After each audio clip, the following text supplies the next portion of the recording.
اعوذ باللہ من الشیطان الرجیم بسم اللہ الرحمن الرحیم ان اللہ یأمرکم ان تؤدوا الامانات الی اہلہا.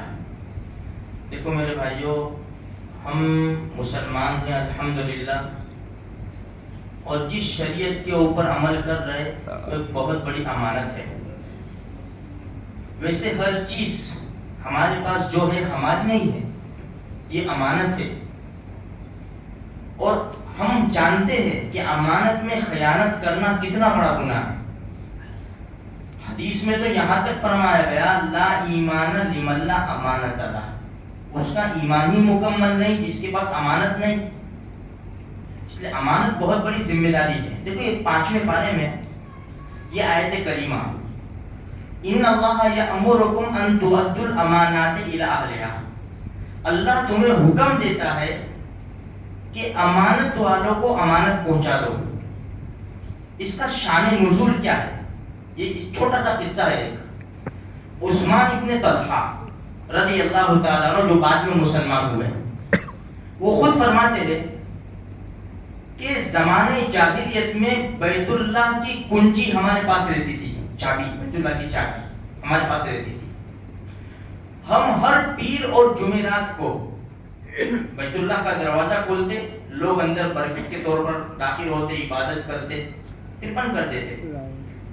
ایک مرتبہ رسول اللہ صلی اللہ علیہ وسلم اپنے ساتھیوں کے ساتھ آئے اور اندر جانے کا ارادہ کیا تو میں نے ترشی دکھلائی، ان کو غصے ہوا اور سخت الفاظ کہے میں نے. تو اللہ کے رسول خاموش رہے. ایک جملہ ارشاد فرمایا، ایک جملہ، عثمان وہ کیا وقت ہوگا جب یہ کنجی جو آپ کے ہاتھ میں ہے نا وہ میرے ہاتھ میں ہوگی. عثمان ابن طلحہ کہتے ہیں کہ میں نے راستہ چھوڑ دیا، چلے گئے اندر. میرے دل میں ہوا بھی یہ بات تو محمد کہہ رہے صلی اللہ علیہ وسلم. یقین تو دیکھو ان لوگوں کو کتنا یقین تھا. سوچا مسلمان ہو جاؤں یار، لیکن میری قوم ٹوٹ پڑی. خیر زمانہ بیت گیا، مکہ فتح ہوا. جب بڑی شان کے ساتھ داخل ہوئے، بغیر لڑائی کے مکہ فتح ہو گیا. عثمان ابن طلحہ سے چابی مانگی، لاؤ بیت اللہ کی چابی لاؤ. 2 روایتیں، ایک روایت میں انہوں نے چابی دے دی، دوسری روایت میں یہ ہے کہ وہ چابی لے کر بیت اللہ کے اوپر چڑھ گئے کہ نہیں. حضرت علی نے نبی کریم صلی اللہ علیہ وسلم کے حکم سے بیت اللہ کے اوپر چڑھ کر ان کے پاس سے چابی کھینچی، اللہ کے رسول کو دی. دونوں جہان کے سردار نے بیت اللہ کو کھولا، عبادت کی، جو کچھ بھی کرنا تھا. جب باہر نکلے آواز لگائی، عثمان کہاں ہے؟ حاضر ہوں میں. ابھی ایمان نہیں لائے ہیں عثمان ابن طلحہ، ابھی تک ایمان نہیں لائے. ہمارے نبی نے آواز تک، عثمان کہاں ہے؟ حاضر ہوں، یہ بیت اللہ کی چابی ہے. اور یہ قیامت تک آپ کی نسل میں رہے گی. ظالم ہی آپ کے پاس سے لے سکتا ہے اس کو. چابی تو دی، کتنی بڑی بشارت دے دی، آپ کے خاندان میں رہے گی قیامت تک، اور ظالم ہی آپ کے پاس سے لے سکتا ہے. وہیں عثمان ابن طلحہ نے اشہد ان لا الہ الا اللہ واشہد ان محمد رسول اللہ. میرے بھائیو کتنی بڑی چیز ہے، کتنی بڑی. آج یہ خدا کے احکام، پیارے نبی کے طریقے، اس کو چھوڑ کر غیروں کے پاس جائیں گے، یہ امانت میں خیانت نہیں. حالانکہ اللہ کے رسول نہ دیتے تو بھی چلتا، نہ دیتے تو کوئی حکم نہیں تھا یا کوئی ضروری نہیں تھا، لیکن اللہ کے رسول نے کسی زبردست تعلیم دی ہے. دیکھو ان کو دے دی، لو جاؤ رکھو آپ، اور آپ کی نسلوں میں چلے گی یہ.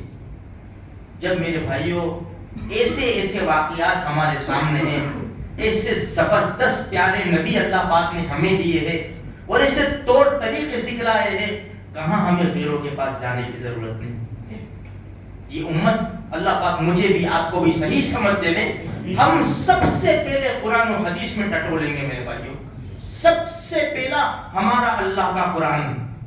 دیکھو آج وہ جو سویڈن میں قرآن جلایا، ایک ویڈیو آئی دیکھی نا آپ نے، وہ نوجوان قرآن پڑھتا چلا جاتا ہے. اس حقیقت میں ہم کر سکتے ایسا؟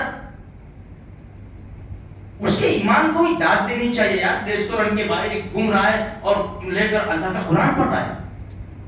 اس کے ایمان, آج یہ ایمان پیدا کرنے کی ضرورت ہے. ہمارا ایمان, میرے بھائیوں معاف کرنا, یہ اللہ کا قرآن پڑھا ہے. یہ مجمع بیٹھا ہوا ہے, کس نے کب لے کر پڑھا ہوگا؟ چلو بتاؤ. تھوڑا تو ہم سوچیں. تو غیروں کو موقع ملتا ہے. ہم اسلام کو چھوڑتے ہیں, اسلام کے احکام کو چھوڑتے ہیں, پیارے نبی کے طریقوں کو چھوڑتے ہیں, اللہ کے قرآن, ان کو موقع ملتا ہے. یہ ہمارے اوپر ٹوٹ پڑتے تھے اور ہم کچھ بھی نہیں کر سکتے, کیونکہ جو کام کریں گے نہیں اس کی محبت نکلتی چلی جائے گی. ایک نمازی انسان کی ایک نماز جاتی ہے نا, وہ بے چین ہو جاتا ہے. تہجد پڑھنے والے کی کبھی آنکھ نہیں کھلتی نا, وہ بے چین ہو جاتا ہے کہ یار تہجد میری چلی گئی.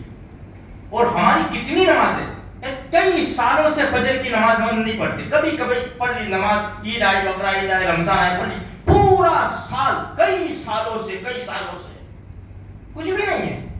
اب اس کی اہمیت نکلنے گئی نا. فجر کی نماز کچھ بھی نہیں, کسی کو کچھ ہوتا بھی نہیں.